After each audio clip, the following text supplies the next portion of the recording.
Luxury living has become about way more than home automation, and that was the focus of the next big thing going beyond home automation session at the 2016 TecHome Builder Summit.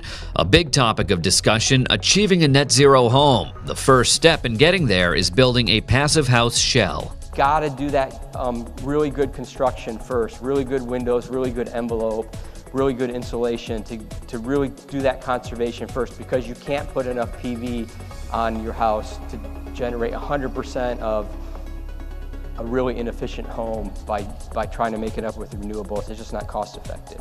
Michael Carlson says the model today is to get a house to about 70% more efficient than the standard code-compliant home, using some renewables like solar and geothermals, while making up the rest with power off the grid.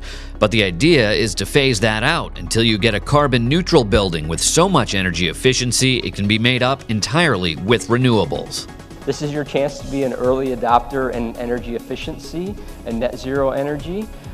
Get out in front of the codes, start doing it now, because the codes are going to make you do it very soon.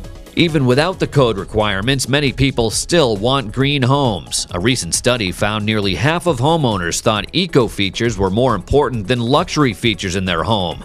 Conserving and reusing water is one of those options, but in order to do that, it will need to be cleaned before it can be used. When water falls on their property, they're going to have to clean it before it leaves, which means creating little bioretention areas, which are really just filtration systems and plants that clean the water and allow it to recharge into the ground. Inside the home, people want healthy air quality. Brendan Weiss starts with lab testing to get a sense on what he can control as a contractor, then works with his clients on how they can make decisions to optimize their in-home health. As an extra step, technology is also used to help monitor the home over time. We are putting these sensors throughout our building envelope, so we can kind of get a first alert if there's a failure within the building envelope. We can determine where that is, what it is, and be able to fix it before it actually becomes a major problem, and be able to be proactive. I envision the future of all homes, and especially ours, completely learning homes, so sensoring everywhere. And doing that in a factory is a heck of a lot easier.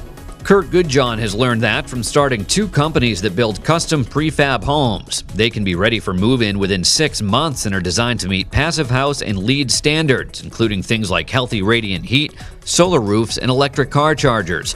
And that's just the start. We're looking at artificial intelligence right now, some really cool systems, and I just think not a lot of people understand what's going to happen here in the future. I think prefab and modular, I'm making a bet on it, it is going to be the future of home building. But then the technology that's out there, it's just going to take off over the next 5 to 10 years. Much like many of these other advancements, they could each become a next big thing. For TecHome Builder, I'm Tony Consiglio.